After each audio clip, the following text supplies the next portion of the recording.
इतने में महात्मा जी उधर से निकले।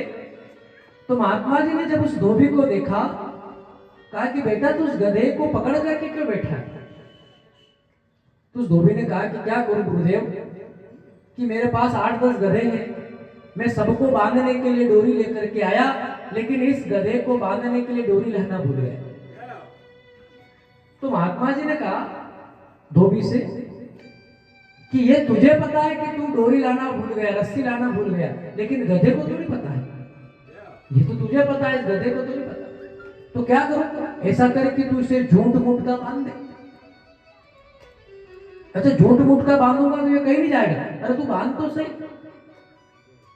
तो महात्मा जी के कहने पर वो धोबी उस गधे को ले गया एक वृक्ष के पास में, और वृक्ष के पास में ले जा करके उसने झूठ मूठ जैसे डोरी लाया हो नहीं रस्सी, वैसे एक रस्सी की गठान झूठ मूठ की, कोई रस्सी एक पेड़ के लगाई, एक गले में ऐसे गधे के गले में ऐसे घुमाई और दूर खड़ा हो गया।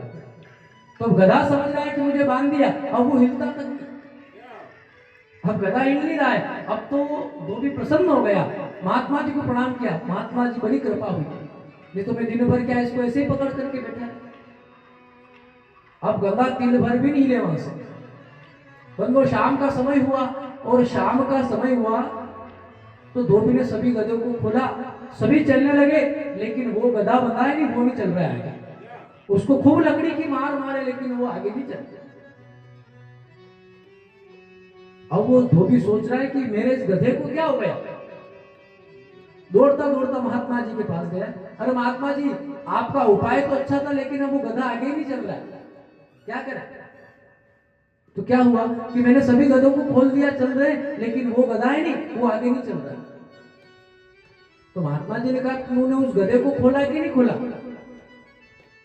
तो वो धोबी कह रहा है कि मैंने उसको बांधा ही कब था जो मैं उसको खोलूंगा, मैंने उसे बांधा ही कब था जो खोलूंगा। तो महात्मा जी ने कहा धोबी से कि ये तुझे पता है कि तूने उसे नहीं बांधा, लेकिन गधे को तो नहीं पता।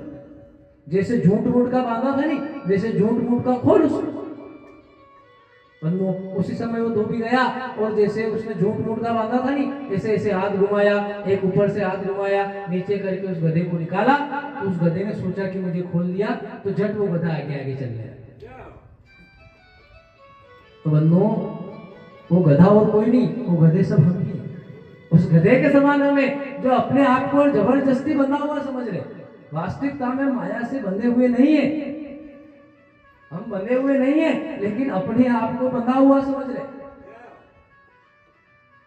स्त्री भाई पुत्र हथकड़ियों बेड़ियों से हम बंधे हुए नहीं है, लेकिन अपने आप को बंधा हुआ समझ रहे। कथा सत्संग होती है, आपको पता चलता है कि हम बंधे हुए नहीं है, लेकिन फिर उसी माया से जाकर के खूंटे से बंध जाते हैं। इसलिए बंधुओं, ये कथा जागृत करने के लिए आती। उत्तिष्ठ जागृत भवेतः।